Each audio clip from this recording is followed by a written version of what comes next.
नमस्कार दोस्तों, स्वागत है आपका आपके अपने ही चैनल बीएड एग्जाम पर। और दोस्तों आज बात करेंगे हम लोग बीएड फर्स्ट सेमेस्टर से कुछ इंपॉर्टेंट क्वेश्चंस के बारे में। और पहला प्रश्न है हमारा, एरिक्सन के मनोसामाजिक विकास के 8 चरणों की परिभाषा। जी हाँ दोस्तों, ये प्रश्न आपका जो है लॉन्ग आंसर टाइप क्वेश्चन में भी आता है, शॉर्ट में भी आता है और कई बार आपके 2 नंबर के प्रश्नों यानी कि अति लघु उत्तरीय प्रश्नों में भी पूछा जाता है। तो ऐसे प्रश्न आपको जो है लिखने हैं। तो आपको मैं ये भी बता देता हूँ कि जब आपके 2 नंबर के प्रश्नों में आए या 8 नंबर के प्रश्नों या फिर 15 नंबर के प्रश्नों के हिसाब से जब आता है तो आपको क्या लिखना है, कितना लिखना है। और साथ ही साथ में ये क्वेश्चन जो है मैंने इंग्लिश और हिंदी दोनों में रखे हैं, तो इनके पीडीएफ्स जो है आप आराम से डाउनलोड कर सकते हैं, तो वहाँ से भी आप यूज़ कर सकते हैं। और वीडियो को अगर आप पूरा देखेंगे तो आप इसको पूरी तरह से समझ पाएंगे, क्योंकि मैंने पूरा प्रयास किया कि इसको डिटेल में आपको समझाऊँ, ताकि आप परीक्षा में जब जाएं तो आपके पास में इसकी पूरी समझ हो। अगर आप 1 से 2 बार भी इसको पढ़ लेते हैं तो आपको एग्ज़ाम में लिखने में कोई तकलीफ नहीं होगी, आप बिल्कुल पूरी तरह से तैयार होकर जाएंगे।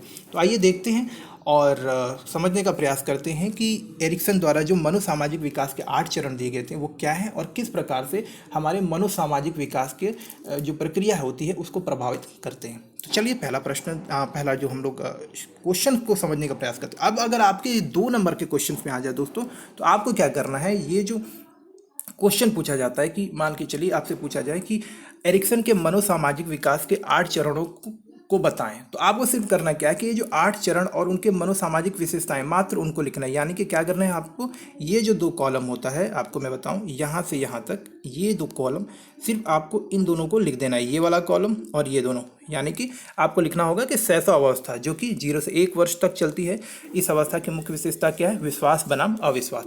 तो आपको इस तरह से इतना इतना लिखते हुए चलना है, यानी इस तरह से 8 अवस्थाओं को आपको लिख देना है। तो आपको मात्र ये वाला कॉलम जो है आपको पूरा लिखना रहेगा। तो सिर्फ आप मनोसामाजिक अवस्थाएं, उनका नाम, वर्ष और उसके बाद उसकी जो मनोसामाजिक विशेषताएं होती, इतना बस इतना ही आप 8 अवस्थाओं में लिख दें, तो आपके 2 नंबर का प्रश्न में आपको 100% नंबर मिलेंगे, कोई भी नंबर आपके काट नहीं सकता। लेकिन अगर आपका यही प्रश्न 8 नंबर में पूछा जाए, यानी कि शॉर्ट आंसर टाइप क्वेश्चन में, तो ये जो हमने पूरा एक जो ये बॉक्स बनाया है, ये 8 अवस्थाओं की, ये आपको यहाँ पे लिखना है। ये पूरे 150 शब्दों में है, तकरीबन 1 या 2 शब्द ही एक्स्ट्रा है। तो आप बिल्कुल इस तरह से लिख दें, आपके 8 नंबर यानी कि शॉर्ट आंसर टाइप क्वेश्चन में जब आए तो आपके ये जो उत्तर है उसको इसको थोड़ा बहुत और भी आप एक्सप्लेन कर सकते हैं, लेकिन अगर आप इस तरह से भी लिखेंगे तो आपके कोई भी उत्तर नहीं कटने वाला, क्योंकि इसमें सारी चीज़ें क्लियर हो जाती हैं। तो आइए देखते हैं इसको पहले। तो मनोसामाजिक अवस्थाएं हमने देखा है, उसके बाद मनोसामाजिक विशेषताएं होंगी, महत्वपूर्ण संबंध जो हम स्थापित करते हैं हर एक अवस्था में वो हैं, और अनुकूल परिणाम और अनुभव। और हर एक अवस्था में जब हम पहुंचते हैं या उसके बाद अगली अवस्था में जब जाते हैं तो हम किस प्रकार के नए अनुभव करते हैं, किस प्रकार का नया हम ज्ञान ग्रहण करते हैं, वो सारी चीज़ें जो हम लोग हर एक स्टेज में सीखेंगे और देखेंगे।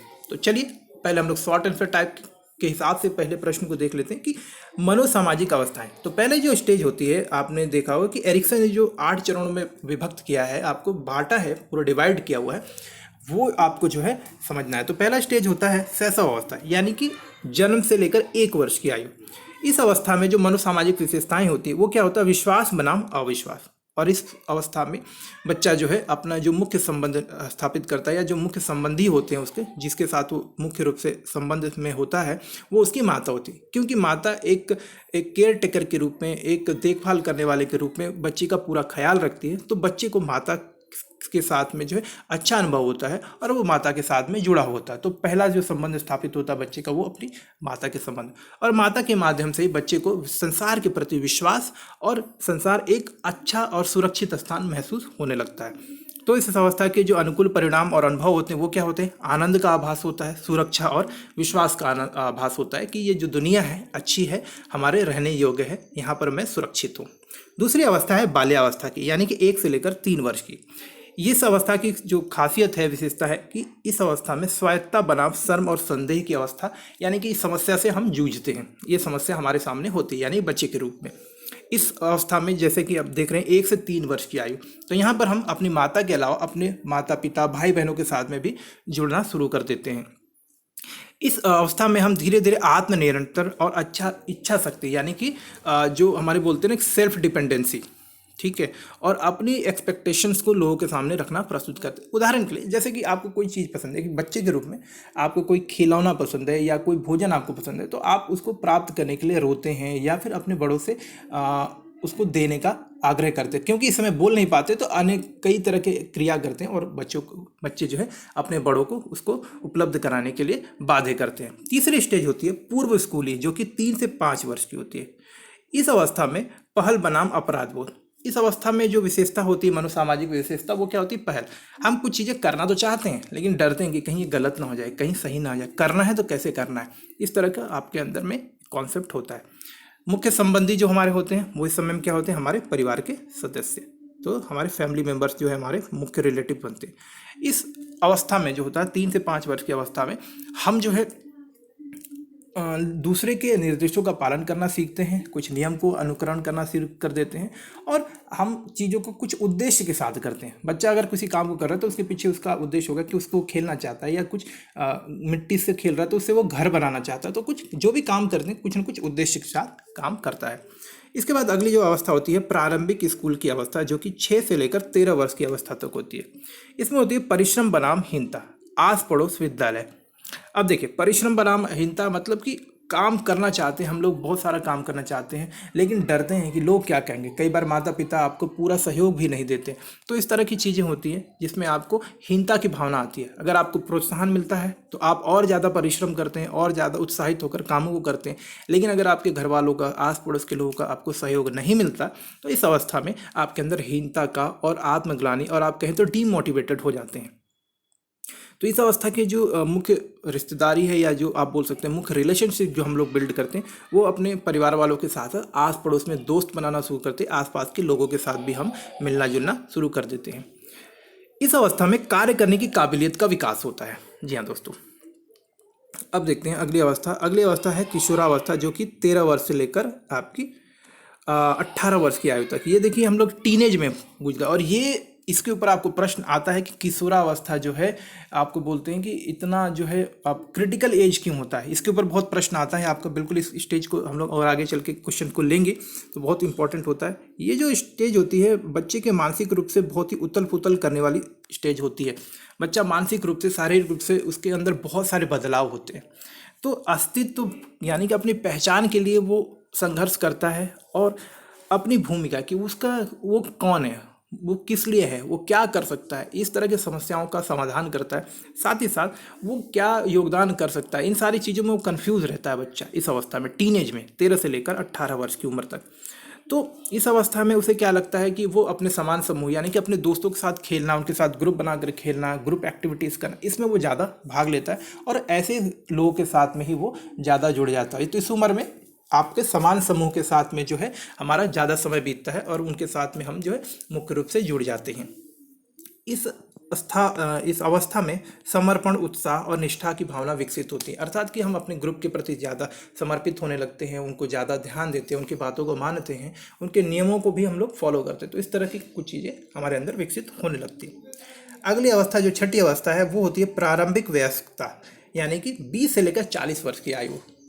इसमें आत्मीयता बनाम अलगाव, यानी कि ये जो उम्र होती है आपकी, जो 18 साल के बाद की होती है, यानी कि 20 से 40 वर्ष तक की आयु जो होती है, इसमें बच्चे जो हैं मित्रता, यौन प्रतिस्पर्धा, यौन आकर्षण, इस तरह के गुणों से आकर्षित होते हैं। इस तरह की चीज़ें जो उनके अंदर विकसित होने लगती हैं और वो सामाजिक और व्यक्तिगत संबंध और प्रेम की भावना को मतलब महसूस करते हैं, उसको पाना चाहते हैं, ऐसी चीज़ें करना चाहते हैं जिससे कि उनको कोई अपोजिट सेक्स का जो साथी है उनको प्रेम करे या उनका सम्मान करे, उनका रिस्पेक्ट करे, दूसरे लोग उनका सम्मान करें, वो फाइनेंशियल और आपका सोशल रूप में पहचाना जाना चाहता, अपना एक मुकाम बनाना चाहता है। इसके बाद अगली जो स्टेज आती है वो होती है युवा अवस्था, यानी कि मध्य प्रौढ़ावस्था। ये जो स्टेज होती है ये आपकी 40 से लेकर 55 वर्ष तक की होती है। इसमें उत्पादकता बनाम ठहराव, यानी कि निष्क्रियता। इस अवस्था में जो है दोस्तों, बच्चे के मन में या फिर जो प्रौढ़ होता है उसके दिमाग में सवाल आता है कि मैं किस काम के लिए हूँ यहाँ पे, मैंने क्या काम किया, मैं समाज को क्या जिम्मेदारियाँ निभा रहा हूँ, समाज को मैं क्या दे रहा हूँ। इस तरह की चीज़ें बच्चे के दिमाग में या प्रौढ़ के दिमाग में आती है। अब तो बच्चा रह नहीं गया, खैर प्रौढ़ के दिमाग में चीज़ें आती है। तो श्रम का बंटवारा, घर में वो सहयोग करना शुरू कर देता है और सारे सामाजिक कार्यों में भाग लेना शुरू कर देता है, ताकि उसे अपने महत्व के बारे में पता चले, उसे लगे कि हाँ वो भी समाज का, अपने घर का एक महत्वपूर्ण हिस्सा है, वो उनके विकास और आप कह सकते हैं कि बदलाव में जो है भागीदारी कर रहा है। तो अपनी उत्पादकता के प्रति वो चिंतित होता है इस अवस्था में। और आखिरी अवस्था जो होती है उत्तर प्रौढ़ावस्था, जिसे हम लोग बोलते हैं लेटर एडल्टहुड, जो कि सत्यनिष्ठा बनाम निराशा। इस अवस्था में व्यक्ति जो है आपका 56 साल के ऊपर, यानी कि हम लोग बोल सकते हैं तकरीबन 60 साल की उम्र के ऊपर जब पहुंच जाता है तो व्यक्ति तकरीबन रिटायर हो जाता है। घर की जिम्मेदारियों के प्रति उसकी जो जिम्मेदारियां होती है वो थोड़ी थोड़ी कम हो जाती हैं। तो वो ये सोचता है कि इस अवस्था तक पहुँचते पहुँचते कि मैंने जो है मुख्य रूप से क्या किया है। मैंने उसकी चिंताएं जो है अब मानवतावाद, त्याग और विवेक संतुष्टि की ओर झुकने लगती है। वो इन चीज़ों के बारे में चिंता करने लगता है। वो अपने जीवन की उपलब्धियों के बारे में सोचने लगता है। वो चीज़ों को बहुत सकारात्मक रूप से देखने लगता है। और उसके अंदर दो प्रकार की भावनाएं आती हैं। अगर उसने ये महसूस करता है कि उसने जीवन में अच्छा किया है, लोगों के प्रति कुछ दायित्वों का निर्वाह किया है, अपनी रिस्पॉन्सिबिलिटी पूरी की है, तो उसे संतुष्टि मिलती है। लेकिन अगर व्यक्ति इन सारी चीज़ों में सफल नहीं हो पाया है अपने जीवन में इस उम्र तक आते आते, तो उसे कहीं ना कहीं निराशा, कुंठा और बहुत ज़्यादा डीमोटिवेशन भी होता है इस वक्त। तो इस चीज़ों को हम थोड़ा विस्तार पूर्वक समझते हैं। चलिए आगे बढ़ते हैं। तो देखिए एरिक एरिक्सन जिनका नाम है, 20वीं सदी के प्रसिद्ध जर्मन अमेरिकी वैज्ञानिक थे। वह विकासात्मक मनोविज्ञान और मनोविश्लेषण में अपने कार्यों के लिए प्रसिद्ध है। उन्होंने पहचान संकट, जो उनकी आइडेंटिटी क्राइसिस जो होती है, संकट की अवधारणा और मनोसामाजिक विकास के सिद्धांत को लोकप्रिय बनाया। जहाँ दोस्तों, तो जैसा कि हम अभी यहाँ पढ़ भी रहे हैं, एरिक्सन के अनुसार मनुष्य के विकास पर जैविक कारकों की अपेक्षा सामाजिक कारकों की भूमिका अधिक होती है। एक बच्चे को अपने जीवन में जिस प्रकार से सामाजिक अनुभव होता है उसका विकास भी उसी प्रकार होता है। तो मनोसामाजिक विकास के उनके सिद्धांत के अनुसार, यानी कि एरिक्सन के सिद्धांत के अनुसार, एक व्यक्ति आमतौर पर अपने जीवन के 8 चरणों से गुजरता है। और ये चरण कुछ इस प्रकार से, आइए इनको समझते हैं। पहली अवस्था, जैसा कि हमने चर्चा की थी, शैशव अवस्था की होती है। इस अवस्था में हमारी जो सबसे प्रमुख समस्या होती है जिसे हम जूझते हैं वो होता है विश्वास बनाम अविश्वास का। आइए समझते हैं इसको। इस अवस्था में ये जो अवस्था होती है जन्म से लेकर 12 महीने की उम्र तक की होती है। इस अवस्था के दौरान शिशु यह सीखता है कि वयस्क माँ बाप और बड़ों पर भरोसा किया जा सकता है। इस अवस्था में जब एक वयस्क बच्चे की जीवित रहने की सारी बुनियादी जरूरतों को पूरा करता है, जैसे कि माता, उसके खाने पीने की, उसके दूध पीने की आवश्यकता, उसके नहाने धोने, साफ सुथरा होने की, जो सारी अवस्थाओं को जो पूरी करती है, तो बच्चा धीरे धीरे जो है अपने देखभाल करने वाले पर भरोसा करने लगता है। क्योंकि शिशु जो है पूरी तरह से अपने देखभाल करने वालों पर आश्रित होता है, इसलिए देखभाल करने वाले जो अपने शिशु की ज़रूरतों के प्रति संवेदनशील होते हैं और अपने बच्चे को विश्वास की भावना विकसित करने में मदद करते हैं। तो अगर आप अपने बच्चे की अच्छे से देखभाल करते हैं तो आपके बच्चे के अंदर जो है विश्वास और सुरक्षा की भावना का विकास होता है। उसका यानी उनका बच्चा दुनिया को एक सुरक्षित स्थान और अच्छी जगह के रूप में देखना आरंभ कर देता है। दूसरी ओर गैर प्रतिक्रियाशील यानी कि लापरवाह माता पिता जो अपने बच्चों की ज़रूरतों की परवाह नहीं करते, चिंता, भय और अविश्वास की भावना पैदा करने लगते हैं। यानी कि अगर ऐसे माता पिता हैं जो बच्चों के प्रति सतर्क नहीं है, उनकी देखभाल ठीक से नहीं कर पाते, तो बच्चे के अंदर जो होता है इस अवस्था में जो है चिंता, भय, डर, अविश्वास और जो संसार है, बाहरी संसार, जिसको कि वो जितना भी समझ पा रहे हैं उसके प्रति उनके अंदर एक नकारात्मक भावना का विकास होने लगता है। उनका बच्चा दुनिया को अप्रत्याशित रूप से देखता है, यानी कि अच्छी जगह के रूप में नहीं देखता। उसके प्रति उसको बहुत डाउट होता है कि पता नहीं बाहर की दुनिया कैसी है, क्योंकि अभी तो मेरी कोई देखभाल कर नहीं रहा है। तो इस तरह की जो अनुभव होते हैं ये कहीं ना कहीं आपके आगे आने वाली अवस्थाओं को प्रभावित करते हैं। तो इसलिए जो शैशव अवस्था होती है यानी कि 1 साल का वर्ष होता है, इसमें जिस प्रकार की देखभाल होती है उसी अनुसार जो है बच्चा आगे की अवस्थाओं में भी विकास करता है। चलिए अगले स्टेज को चलते हैं और ये होता है बच्चे का यानी कि बाल्यावस्था। इसे हम लोग बच्चा लिखा, माफ करेंगे, यहाँ पे बाल्यावस्था लिखना था। तो बाल्यावस्था यानी कि इस अवस्था में जो हमारे सामने बच्चे के सामने जो सबसे बड़ी समस्या होती है वो होती है स्वायत्तता बनाम शर्म और संदेह। अब समझते हैं ये क्या होता है। 1 से लेकर 3 वर्ष की अवस्था होती है। जी हाँ, बच्चा इस उम्र में अपनी दुनिया का पता लगाना शुरू कर देता है। ये बच्चे जो होते हैं यह मानने लगते हैं कि वे अपने कार्यों को नियंत्रित कर सकते हैं और स्थिति के अनुसार कार्य भी करना चाहते हैं, जो भी वो कार्य करना चाहें। मतलब कि जो काम आप करना चाहते हैं, बच्चे को लगता है कि मैं ये काम कर सकता हूँ, तो वो काम उसको करने का प्रयास भी करता है। एक बच्चा कुछ चीज़ों के प्रति स्पष्ट प्राथमिकता पसंद दिखाना शुरू कर देता है। जी हाँ दोस्तों, बच्चे को कुछ चीज़ पसंद है, कोई खिलौना या कुछ खाने पीने की चीज़ पसंद है, तो वो उसके प्रति अपने पसंद को मतलब प्रदर्शित भी करता है। जैसे कि उसे लेकर अपने पास रख लेना या बार बार उसी चीज़ को मांगना है, दुकान पर जाना तो उस चीज़ को खरीदने के लिए आपसे रिक्वेस्ट करना। आप रिक्वेस्ट तो करते नहीं है बच्चे, मतलब इशारे करते हैं, आपको उस तरह से उकसाते हैं कि आप समझ जाएं कि बच्चे को वो चीज़ें चाहिए। जैसे कि खिलौना, भोजन, कपड़े, उसके प्रति जो अपना आकर्षण, अपनी पसंद को जाहिर करना आरंभ कर देते हैं। इस अवस्था में बच्चे के मुख्य कार्य स्वायत्तता बनाम शर्म के संदेह के मुद्दे को स्वतंत्रता स्थापित, मतलब कि बच्चा जो है ना खुद करने वाली भावना अपने अंदर, सेल्फ डिपेंडेंसी की भावना विकसित करना आरंभ कर देता है। बच्चे के अंदर ये जो भावना होती है कि यह मैंने किया है, ये प्रबल होती चली जाती है। बच्चा इसको और मास्टरी करना चाहता है, वो चाहता है कि हर एक चीज़ को वो खुद से करे। तो ये होता है। आगे बढ़ते हैं, इसको समझते हैं। और उदाहरण के लिए हम 2 साल के बच्चे में स्वायत्तता की भावना में थोड़ी वृद्धि देख सकते हैं। जैसे कि आपने देखा होगा 2 साल के बच्चे को, आप एक उदाहरण लेके समझते हैं। तो बच्चा क्या करता है, अपने कपड़े चुनना आरंभ कर देता है, और वो जो भी कपड़े चुनता है उसको लगता है कि ये मैंने सही चुना है। हो सकता है कि आपके अनुसार, एक वयस्क के अनुसार आपको लगे कि ये जो कपड़े बच्चे ने चुने वो उस ओकेज़न के लिए अच्छा नहीं है, लेकिन बच्चे को लगता है कि मैंने सही चुनाव किया है। और इस प्रकार जब हम बच्चे को प्रोत्साहित करते हैं तो बच्चे के अंदर जो है सेल्फ डिपेंडेंसी और डिसीजन मेकिंग की क्षमता का विकास होता है।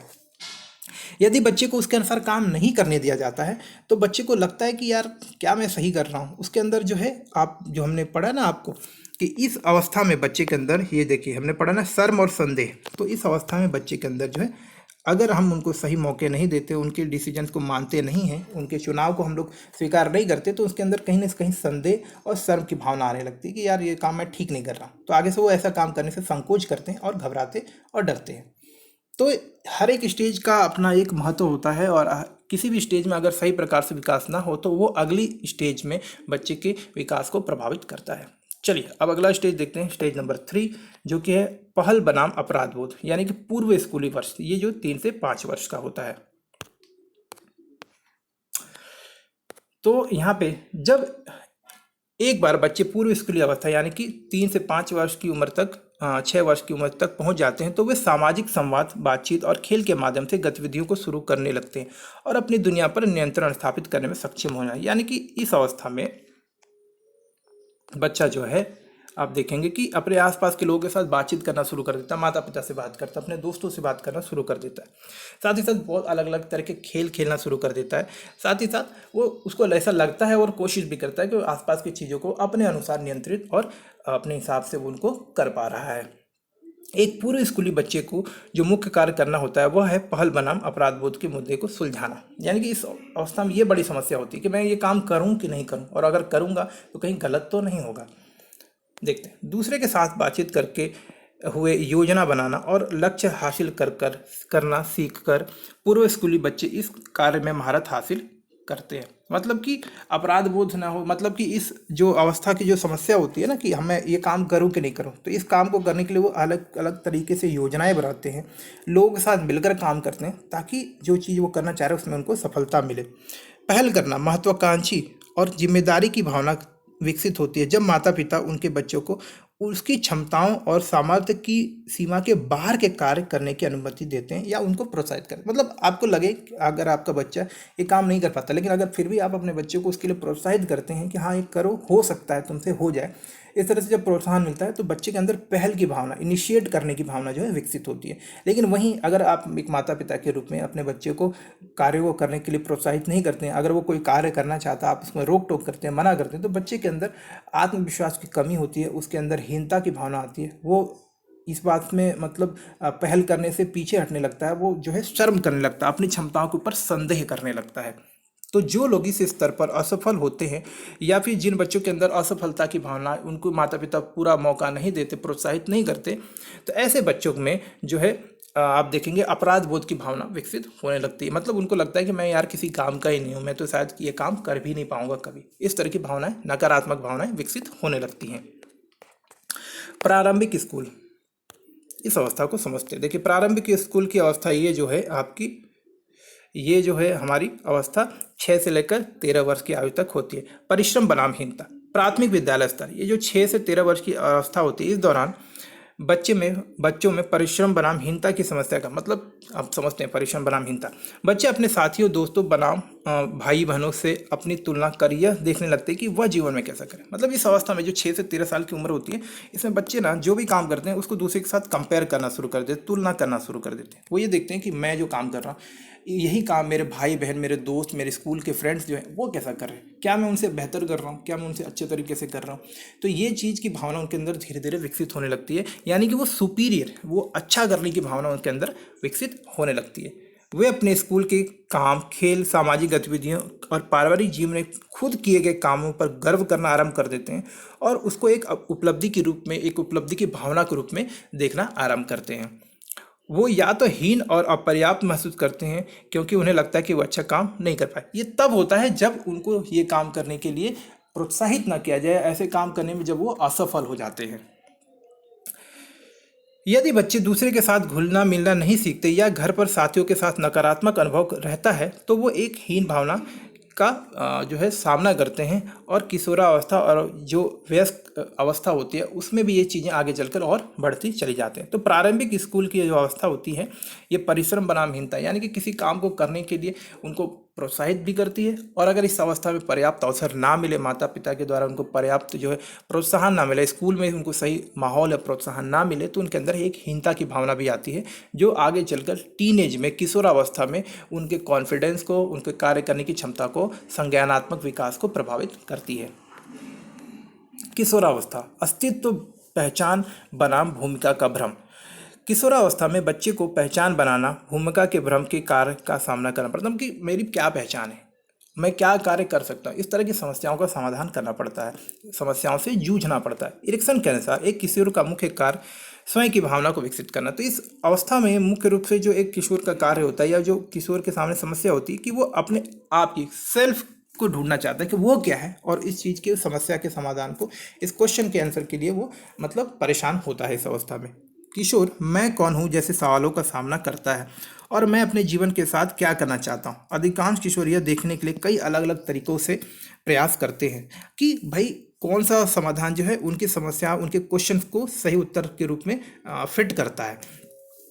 वे विभिन्न भूमिकाओं और विचारों का पता लगाते हैं, विभिन्न लक्ष्य निर्धारित करते हैं और अपने वयस्कों से उन सारी समस्याओं के ऊपर चर्चा भी करते हैं और उनसे समस्याओं के समाधान खोजने में आवश्यक मदद भी लेते हैं। इस स्तर पर सफल होने वाले किशोरों में पहचान की मजबूत भावना विकसित होती है। जी हाँ दोस्तों, अगर इस अवस्था में बच्चों के अंदर कॉन्फिडेंस आ जाता है तो बच्चों के अंदर पहचान की मजबूत भावना विकसित होती है और वे समस्या और अन्य लोगों के दृष्टिकोण के सामने अपने विश्वास और मूल्यों के प्रति सच्चे बने रहने में भी सक्षम होते। मतलब कि इस अवस्था में अगर आपके अंदर सेल्फ कॉन्फिडेंस आ जाता है, बच्चे के रूप में आप अपनी अपनी क्षमताओं को जान पाते हैं, तो कई बार जब लोग आपके सामने ऐसे प्रश्नों को रख देते हैं, ऐसी समस्याएं रख देते हैं जिससे लगे कि आप ये काम नहीं कर पाते, तो आप उनको सही प्रकार से कॉन्फिडेंस के साथ में कह पाते कि नहीं मैं ये काम कर सकता हूँ। यानी कि आपको अपनी क्षमताओं का ज्ञान हो जाता है और आपके अंदर अपार कॉन्फिडेंस आ जाता है जो कि आगे चलकर आपके जीवन में आपको बहुत आगे तक, ऊंचाइयों तक लेकर जाता है। लेकिन इसी अवस्था में अगर किशोर उदासीन होते हैं, जब पहचान की खोज नहीं कर पाते या भविष्य के लिए अपने माता पिता के विचारों के अनुरूप होने वाले दबाव डाले जाते हैं, या फिर अगर उनके माता पिता जो हैं उनकी भावनाओं को ख्याल रखते हुए, ना रखते हुए अपने विचारों को उनके ऊपर थोपते हैं, तो ऐसी स्थिति में क्या होता है, वो धीरे धीरे अपनी भावनात्मक रूप से कमज़ोर हो जाते हैं, उनका विकास धीरे धीरे रुक जाता है और इससे क्या होता है, वो अपने अस्तित्व और खुद की भूमिका का भ्रम अनुभव करने लगते हैं कि वो क्या है, वो सही में क्या कर सकते हैं, उसका उनको डाउट होने लगता है। तो ये जो अवस्था होती है बहुत ही नाजुक अवस्था होती है, आपको इसका भी ध्यान रखना होगा। चलिए अगले अवस्था में चलते हैं। छठी अवस्था है आत्मीयता बनाम अलगाव। इस अवस्था में ये जो अवस्था होती है आपकी 20 से 40 वर्ष की अवस्था होती है और इस अवस्था को हम लोग समझने का प्रयास करेंगे। देखिए, इस अवस्था में एक व्यक्ति प्रारंभिक वयस्क यानी कि 20 से 40 वर्ष की आत्मीय बनाम अलगाव समस्या से, यानी ये जो समस्या होती है कि आत्मीयता बनाम अलगाव, इससे बहुत ज़्यादा ग्रसित होता है, इस समस्या का बहुत ज़्यादा सामना करता है। इस अवस्था में जो किशोर होते हैं उनमें स्वयं की भावना तो विकसित हो जाती है और उसके बाद वह अब इस भावना के बाद अपने साथी को ढूंढना शुरू कर देते हैं, ऐसे लोगों को ढूंढना शुरू कर देते हैं जो उनके प्रति जागरूक हो, उनको समझ सकें, उनकी बातों को शेयर कर पाएँ, उनकी बातों के प्रति सहमत हों। तो इस अवस्था में जो है आप जो है यौन आकर्षण के स्थिति में भी होते हैं, आप दूसरों को इम्प्रेस करना चाहते हैं, एक साथी ढूंढना शुरू कर देते हैं। तो इस तरह की बहुत सारी चीज़ें इस अवस्था में होती है। यदि आपने पहले के चरणों को सफलतापूर्वक ग्रहण नहीं किया, आप इसको देखें, यहाँ इंपॉर्टेंट पॉइंट है कि अगर ग्रहण नहीं किया तो युवा वयस्कों को दूसरे के साथ सफल संबंध विकसित करने और बनाए रखने में काफ़ी परेशानियां होती हैं। जी हाँ दोस्तों, मैंने जैसे आपको बताया कि अगर किशोरावस्था में आपके अंदर कॉन्फिडेंस नहीं आया, आपका व्यक्तित्व का निर्माण नहीं हुआ, आपके अंदर कौशल नहीं आया बातचीत करने का, सामाजिक रिलेशनशिप बिल्ड करने का, अगर ये जो क्षमताएं होती है किशोरावस्था तक, यानी कि आपकी 20 वर्ष की आयु तक आते आते तक अगर आप नहीं विकसित कर पाएँ ठीक से, तो इस अवस्था में जो वयस्क अवस्था होती है, इसमें आपको कहीं ना कहीं परेशानियां होती हैं। तो इस अवस्था में जो आत्मीयता की जो रिक्वायरमेंट होती है, आप चाहते हैं कि लोग आपको पसंद करें, लोग आपसे प्रेम करें, आप एक साथी चुनें, लोग आपको सम्मान दें, लोग आपकी पहचान करें। इस तरह की जो चीज़ें या जो भावनाएं आपके अंदर होती हैं, वो आपकी कहीं ना कहीं इस अवस्था में जो है आपकी उनको क्षति पहुंचती है, अगर आपके पिछले स्टेजेस में जो है विकास सही प्रकार से नहीं हुआ है तो। एरिक्सन ने कहा कि एक सफल आत्मीय अंतरंग, देखिए यहाँ पे इंपॉर्टेंट पॉइंट है, इसको समझेंगे। एरिक्सन ने कहा कि एक सफल आत्मीय अंतरंग संबंधों को विकसित करने से पहले हमारे पास स्वयं की एक मजबूत भावना होनी चाहिए। जी हाँ दोस्तों, मतलब हमारे अंदर खुद सेल्फ कॉन्फिडेंस होना चाहिए, हमारा पर्सनालिटी अच्छा होना चाहिए, और अगर नहीं हुआ तो इसके पीछे बहुत सारे कारण होते हैं, तो वो देखना पड़ेगा। वयस्क जो किशोरावस्था में सकारात्मक आत्म अवधारणा विकसित नहीं करते, वे अकेलापन और भावनात्मक अलगाव की भावना का अनुभव करते हैं। तो इस अवस्था में क्या होता है, 20 से 40 वर्ष की आयु में ये बड़ी समस्या होती है उनको, मतलब एक अच्छा साथी चाहिए होता है, वो नहीं मिल पाता है, या फिर अगर अच्छा साथी मिल जाता है तो उन्हें बहुत अच्छा लगता है। तो इस तरह की जो समस्याएं होती है, कई बार लोग अकेला अकेला महसूस करते हैं, या सामाजिक रूप से इतने सक्रिय नहीं हो पाते, तो उनको अकेलापन महसूस होता है, उनको सफलता का अनुभव नहीं होता है, वो कहीं ना कहीं अपने आप को पिछड़ा महसूस करते हैं। ये सारी समस्याएं होती हैं। उत्पादकता बनाम ठहराव, ये जो अवस्था होती है आपके 40 वर्ष से प्रारंभ हो जाती है और 60 वर्ष की आयु तक चलती है। इस अवस्था में, जिसे मध्य वयस्क अवस्था भी कहते हैं, मध्य वयस्कता की जो अवस्था होती है, हम सामाजिक उत्पादकता बनाम ठहराव की भावना का सामना करते हैं। उत्पादकता के इस चरण में स्वयं सेवा, सलाह और बच्चों की परवरिश जैसी गतिविधियों के माध्यम से हम अपने जीवन के लक्ष्यों को खोजना और दूसरे के विकास में योगदान देना शामिल करते हैं, यानी कि योगदान करना शुरू कर देते हैं।